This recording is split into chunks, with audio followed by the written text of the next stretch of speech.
So another episode and another FA Cup tie coming your way today. This time we're welcoming Wigan Athletic to DanSkorne Park for a second round tie, and we've got a couple of new arrivals at the club that I can't wait to show you. Let's get into it.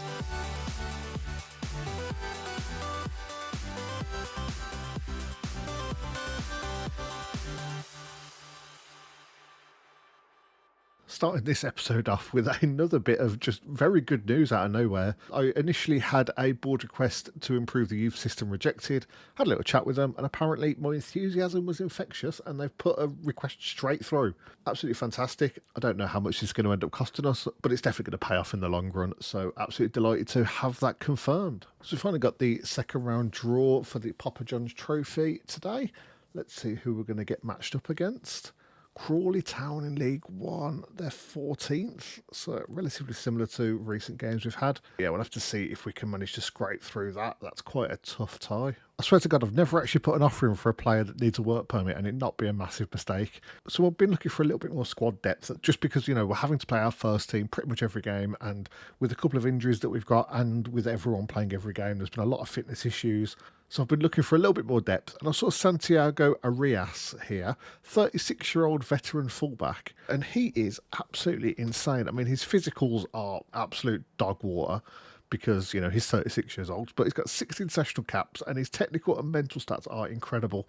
And I figured even if we just put him in there for a couple of big games throughout the season, he's going to be more than worth the money. I mean, he is joining on £525 a week, which is a lot more than I'd like to be paying him. He originally wanted about £1,000, but I managed to get him down to £525 with a £300 appearance fee. But completely didn't clock onto the fact that you can't actually register players outside of the window. I was thinking as long as, you know, we've got squad space available, where, you know, I have got 5 positions available, I'd still just be able to fill them in with free transfers, but no, you can't. That was very much a non-league thing. So yeah, we're now paying Santiago Arias our top wage in the club, and he's not going to even be able to be registered for another 6 weeks, so that's essentially £3,000 down the toilet. Fantastic, but you know, he's going to be very good after that, I'd have thought, at least. But on the plus side, our previous improvement has actually been completed. We've got an extra 1,250 seats down at DanSkorne Park. We've got 5,300 capacity now.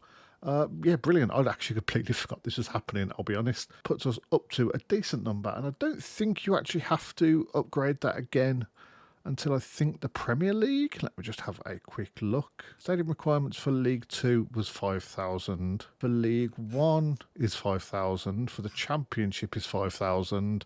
And then for the Premier League, you need 12,500. So that's going to be a very costly increase if we need it at that point. But obviously that's going to be quite a while off, so I'm not really too concerned about that at the moment. So one crazy bit of news, I've been requesting a senior affiliate ever since Warsaw got rid of us back in, God knows when that was. That feels like that was many seasons ago. But I put in a request just a few days ago, and they've came back with 3 very good offers. Well, 2 very good options, and Bristol City are there too. Bristol City, they're in the lower half of the Championship. They're 19th at the moment. There's not really any chance that I'm going to be taking them out of these offers. But both Villa and Spurs have got, you know, very good youth setups. So I'm a little torn because Villa have, I mean, they've offered 2 players, but also looking through a lot of the youth players, there have been quite a few Villa youth players that I've been looking at signing or getting in on loan, but they've always wanted a little bit too much money. So I've never actually been able to close the deal. But looking through, I mean, like Danny van den Heuvel? I don't know. Dutch names are hard. He's a pretty decent goalkeeper. Mark Tavernier, who's he wanted by conference clubs? But, I mean, I say conference clubs, he still looks pretty good. I mean, I don't really think I need a striker. I might need a striker, I'm not sure. But I think I'm probably going to go with Spurs almost entirely for now, because they're offering a good amount of money. And it's also, you know, like Villa are going because it's ideal due to geographical proximity, and they're not paying us. And they've only got excellent youth facilities. Whereas Spurs, it's a little bit further as players travel, obviously down to London, but they're offering a 62,500 a year, and it's state-of-the-art youth facilities. So that's just better across the board. Winston Milton Hodges is interested in joining, who he looks okay. I mean, he looks very good in a few positions. 15 finishing, good aggression, determination, balance, but he's quite slow, he's quite weak. I'm not 100% sure that I want him. Although there's Championship clubs that are after him, so I don't really understand how that works. And looking at him, I'm not really even sure where he'd play. because like we don't really play with wingers, and I don't think he's got really enough pace to be a winger, although the rest of it would sort of lean towards that direction. But also as a centre midfielder, he's got 6 passing, 8 vision. That's not really good enough for that. Like he's one of those players that probably could develop into something really good, but he's definitely not there yet. But I think Spurs are going to be the one we go with. Bristol City are offering a whole wealth of players, which could be amazing. But looking through them, I mean, I'm being a bit snobby because most of them are better than what we've got. Alex Weiss. Why do I always try and pronounce the really foreign names? Alex Vaisanen? It's Finnish. It's a hard language. But either way, he's got 4 acceleration, 4 agility. The man is basically a statue. Sam Edinburgh, he's decent physically in that. I mean, there's definitely players from Bristol that I would like, and it gives me a much better chance of getting them. But, less money, a worse youth setup, and just a general lower quality of club. Also, the fact that Bristol are struggling in the Championship, and I mean, we're doing relatively good in League Two. I don't think we'll get promoted this season, but obviously next season it could be on the cards if we make a couple of improvements. And, if Bristol did get relegated, there's every chance this link would be terminated in a year or so anyway. And with how long it's taken us to get here, I would definitely like a Premier League club. So I think we're going to go with Spurs. I really hope I don't regret this decision, but I'm going to recommend team, and we should have a link. We've also got what might be our last signing of the season joining us. For only £400 a week, Danny Wing is going to be joining us. Centre midfielder was released by Liverpool at the end of last season. He's very good for this level. I mean, it's obviously not Premier League standards, so it seems a little bit weird that he was just released, but maybe just Liverpool didn't see a spot for him. It says he's potentially League Championship standard. He's very good across the board. He's got very good physicals, like 13s or so. Pretty tall. Good mentals, like nothing too bad. Flair and leadership are both very low, but apart from that, no real complaints. It's a bit of a mixed bag as far as technical goes, but his first touch, his passing, and his technique are all very good. He can dribble with the ball, and he's got a hell of a long shot on him, so maybe that will come into play once or twice throughout the season. Who knows? But yeah, I think he is a very good addition. He's also not going to be registered, but do we need to register him? He's under 21, isn't he? So I don't think he actually does. Players under 20 do not have to be registered. Absolutely fantastic news there. And hey, with our new midfield signing and Ryan Sherwood finally now back from injury, couldn't have happened at a better time because Foyo is going to be out for 3 to 4 weeks with some sprained ankle ligaments. Very annoying there. And also Kevin O'Neill has now got injured. It's only going to be a day or two, but obviously I really hope that doesn't turn into an ongoing issue. We've also had a junior coaching budget increase up to average. I've managed to start a new coaching course that's going to be getting me up to a Continental Pro license, hopefully. My reputation is really flying up in comparison to the sort of staff members that we've got hired by the club. But one thing that I didn't really think through, well, I put in a request for some training upgrades, and I thought they'd at least be subsidised a bit by someone, but it's going to cost £750,000, and we'll start in 2 months' time, and we'll take only 3 months to complete. But that does mean that our entire bank balance that we've just managed to work up over the course of this season is now completely gone, and we've got 64,000 in the bank. So that's a little bit scary, but hopefully, but we have got the rest of the season to try and work that back up at least. I think we should be able to, attendance is still relatively high in comparison to the past few years. Right, so since you were here last, we've played 4 games. Things haven't really gone brilliantly, but I'll be honest, we've had so few players available for some matches. It's been a little bit insane. I've had to do a couple of just full rotation matches because we just can't keep up. We've had so many players that have played so many games in a row. We've had to sort of bench a few and play for people we wouldn't like. But anyway, I'm going to get all my excuses out of the way now. So that when you see that we lost our first game 2-0 against Swindon, which it's not that big of a deal, realistically. Swindon are League Two. They're a good side. One thing that I will say that looks a bit weird, this was not how my team lined up for this game. I did one of those, you can go onto tactics and do a quick pick and do full rotation.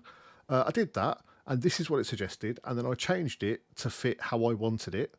Aliu was at the back. Trundle, I think, was in the centre mid, and Turnbull was on one of the sides. I'm really confused why it's showing this was the formation, because this wasn't the formation at all. This game was pretty hard. Like, we obviously didn't have a full strength squad in there. We had so many defenders and so few attackers.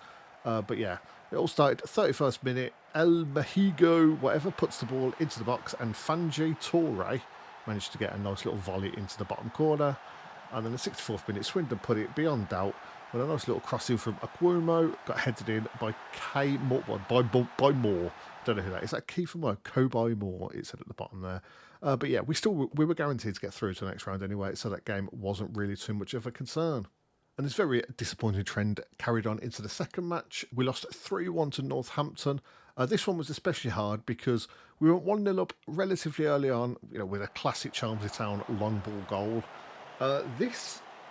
When this went in, I thought, you know what? We've got this. We're going to absolutely smash this game. Now we're back at, not quite full strength. That's fine. But less than a minute later, well, about a minute later, a nice through ball from Aston here.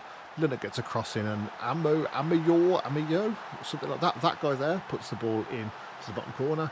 And then 2 minutes later, we had a defensive howler. Mulroney just dwells on the ball. I don't know what he's doing. Gives it straight to Scrimshaw, puts it in the bottom corner. And then we did have quite a few chances throughout the rest of the game, but not really much came of it. And then in the 75th minute, Northampton put it beyond all doubt with a nice little finish from Power into the bottom corner. But in the next match, we bounced back with a 1-0 victory over Mansfield Town. Mulroney was determined to put a bit of respect on his name after that absolute howler in the previous match. And while we were pretty good in this game, the goal came from a free kick. It was a relatively even match. We definitely had the better of it, as is evident from the XG.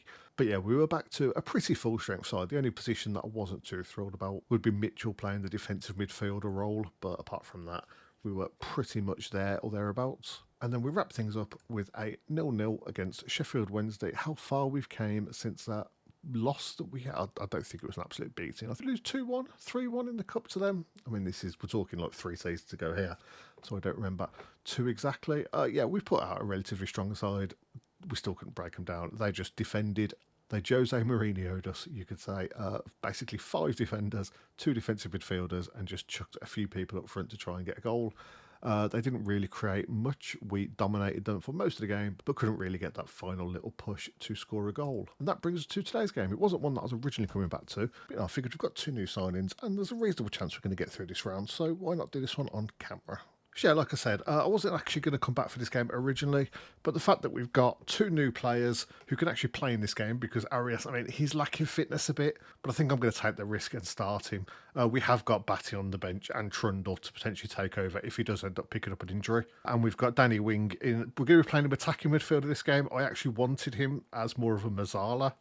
But with Rig is also not fully fit. I've got him on the bench. If someone in midfield gets injured or is a bit knackered, I'll probably end up pushing him back and bringing Rig on or something. But we'll have to deal with that, as it happens. The only one little bit of, unsurety, concern I've got is that my bench is very heavily defensive. I'm just going to bring Woodyard into the mix actually for one of the centre-backs. But yeah, let's just see how this goes. I'm a little bit nervous. I'm going to play positively, which might not be... Oh, God. That is a lot of bad things to pop up right before a match. But still, we're just going to take the risk. Let's just go for it. I've got faith in you. I've got faith in you. Everyone... I should have really gone with the defence, to be honest. I went for midfield. They were already happy. But yeah, we're in our 4-3-1-2. That is becoming relatively a standard formation nowadays. Wigan are in a 4-3-3. Haven't seen one of those for a while. That's good to see. Our original formation, I believe. Good old Shiloh Waldo coming in off the left. And we are away. We've got 3,456 people down here at Damson Park today. That is a crazy crowd compared to, FA Cup games a couple of seasons ago where we were getting like 500 at a push. And we're all starting off in the 14th minute. Okoroji? Tries to get to John Jules and loses it, but it looks like a quick counter-attack. Kadamatri and Arias linking up. Kadamatri goes down the wing, gets past one. Can he get a crossing? He does. All the way out to Dunn. Comes to Hughes. He blasts it in. What a shot. I really didn't think Hughes was going to be taking a shot there, but he just rockets it into the far post. What a finish. That was just... Kadamatri going past this player here made me think, this is like a 1-2. Then he beats a player. You're like, this could be a really good highlight. But yeah, what a finish there from Hughes. Very unselfish from Dunn. Hughes has been an absolute revelation in that left-back position since he joined. You know what? Since I wasn't 100% confident having Wing playing that high up, I think I'm going to switch to this Sherwood attacking playmaker. Dunn and Wing as the Mazzalas on out wide. I'm going to put Wing as an attacking Mazzala just to, and he is quite good at getting forward. There's not really much difference, I don't think, between supporting and attacking Mazzalas. You just take more risks. You know what? We don't want to take more risks. I have changed my mind on that completely. Let's take less risks, if anything. Let's never give the ball away. Who knows? I also, just thinking about it, surely this is a kit clash. We've got us in our light blue and white, and Wigan in their relatively light blue and white and blue, but still. They've literally got light blue and white stripes at the top of their... I don't know. It makes no sense. But hey, Briggs gets the ball to Sessegnon. Coming down the wing. Oh, Hughes dispossesses it. Dunn gets it inside.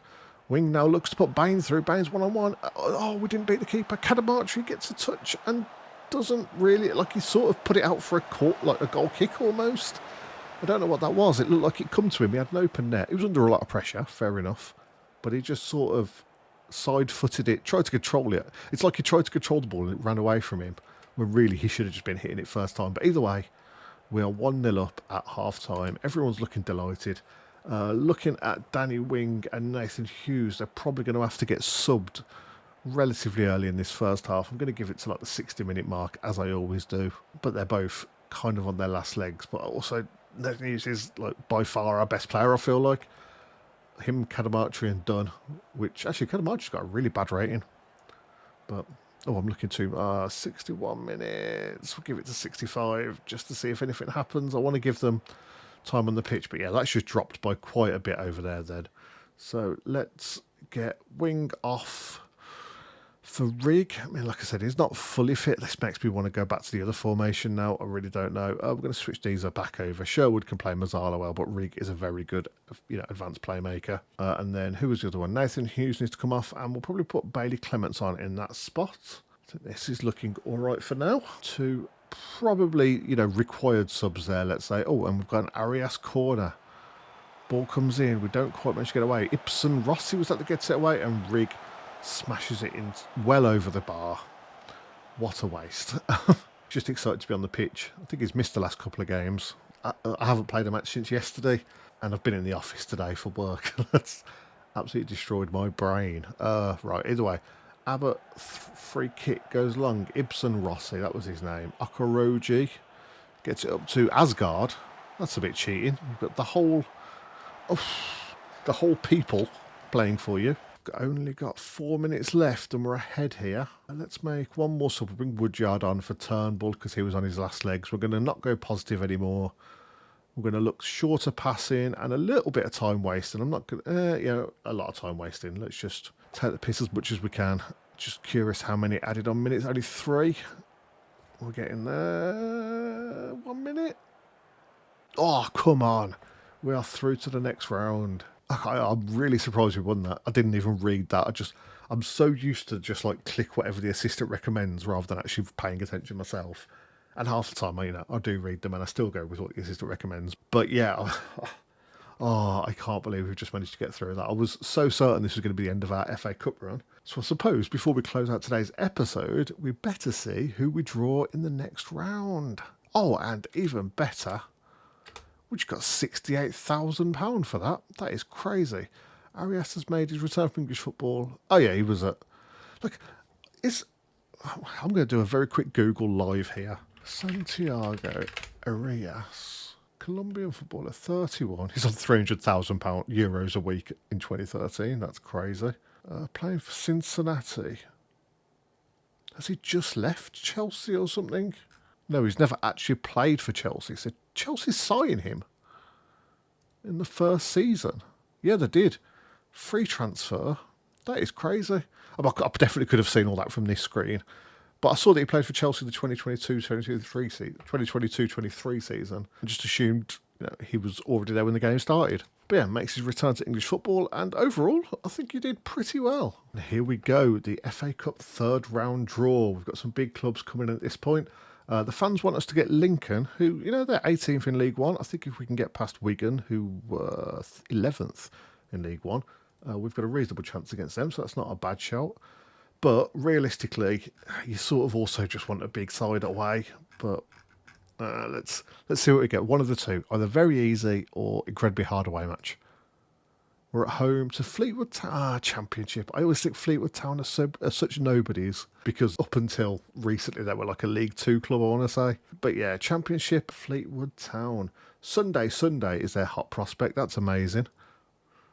Peter Taylor is their key player. Oof. I mean, he's got very good mentals and physicals, but the fact that he's got a couple of yellows in technicals does blow me away a bit.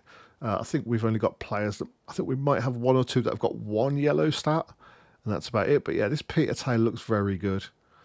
Very kind of mediocre at everything that he's not insanely good at, but still. Yeah, that game is coming up on the 10th of January, so that's quite a while away.